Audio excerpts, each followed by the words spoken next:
যাই কিছু ঘটছে সেটা নির্বাচনকে ব্যাহত বা ক্ষতিগ্রস্ত করতে পারে। আপনারা আজকে এর আগেও আমাদের স্পোক্সপারসনের কাছ থেকে শুনেছেন, পত্রপত্রিকা আপনারা যা দেখেছেন আমরা তার চেয়ে কম দেখেছি। আপনারা যা দেখান আমরা তাই দেখি, আপনারা যা লেখেন আমরা তাই পড়ি, কিন্তু আপনারা তার চেয়ে অনেক বেশি দেখেন, অনেক বেশি পড়েন। কাজে আপনাদেরকে নতুন করে বলা খুব একটা প্রয়োজন আছে বলে মনে করি না।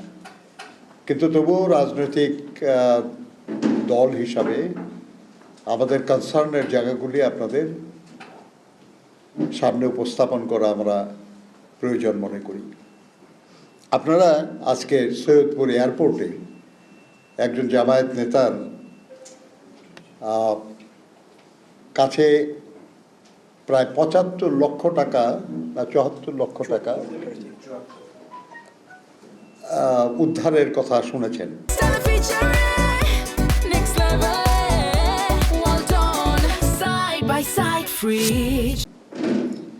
খুব ইন্টারেস্টিং কিছু বিষয়।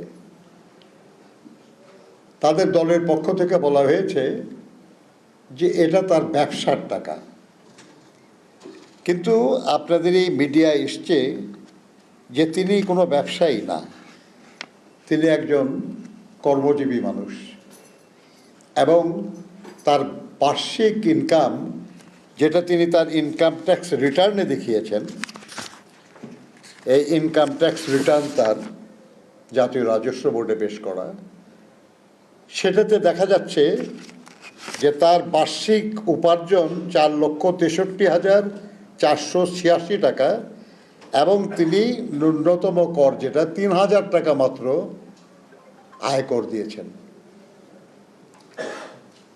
কাছে একদিকে তিনি ব্যবসায়ীও নন, অন্যদিকে তার উপার্জনও এমন না যে তার কাছে এত টাকা ভ্রমণের সময় থাকতে পারে।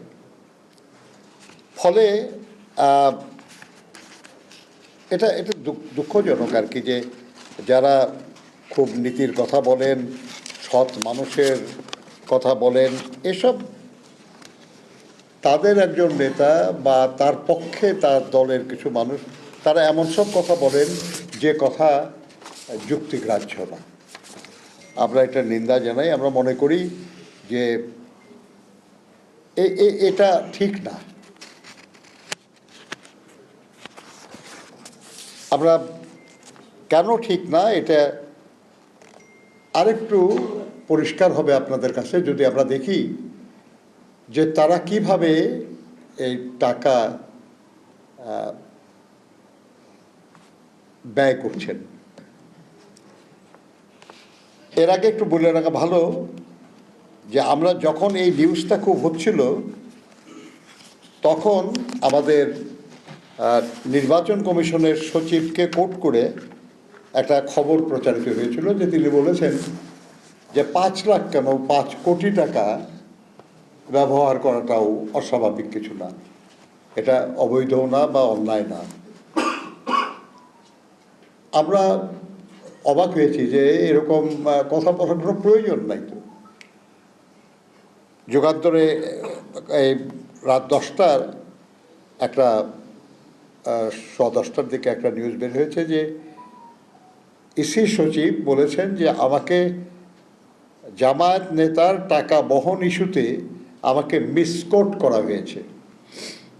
আমরা নির্বাচন কমিশনে গিয়েছিলাম, আরও কিছু বিষয় ছিল আলোচনার জন্য। সেখানে তিনি স্পষ্ট করে বলেছেন যে আমি কখনো এরকম কোনো কথা বলি নাই, বরঞ্চ পত্রিকায় আমাকে কোট করে এসব কথা বলার পরে আমি সাংবাদিকদের সামনে গেছি এবং তাদেরকে আমরা বলেছি যে কেন আমাকে মিসকোট করে আপনারা এসব কথা বললেন। এরপরে তার সঙ্গে কথা বলার শেষে আমি সেখানে যারা সাংবাদিক ছিলেন তাদেরকে আমি এটা জানিয়েছি যে আপনাদের পত্রিকায় ছাপা হলো, টিভি স্ক্রলে প্রচার হলো যে উনি এই কথা বলেছেন, কিন্তু উনি চিফ ইলেকশন কমিশনার এবং আরেকজন কমিশনারের সামনে বললেন যিনি এরকম কথা কখনো বলেন নাই, বরঞ্চ সেই কথায় অসন্তুষ্ট হয়ে তিনি আপনাদেরকে জানিয়েছেন যে এমন কোনো কথা তিনি বলেন নাই। তো এটা কোনটা সত্য, এর দুটার একটা তো আমরা পার্টি না, আমরা জানি না। তো আপনারাই ঠিক করেন যে কোনটা ঠিক। ব্যাপারটা দুঃখজনক এ কারণে যে যেটাই সত্য হোক, দুর্ভাগ্যজনক ইসির সচিব কথা বলতে পারেন না এমন, আর পত্রিকাও এ ধরনের যদি বিস্কুট হয়ে থাকে তাহলে আগামীকাল নির্বাচন আজকে এ ধরনের নিউজ প্রকাশ করাটা সঠিক বলে আমরা মনে করি না।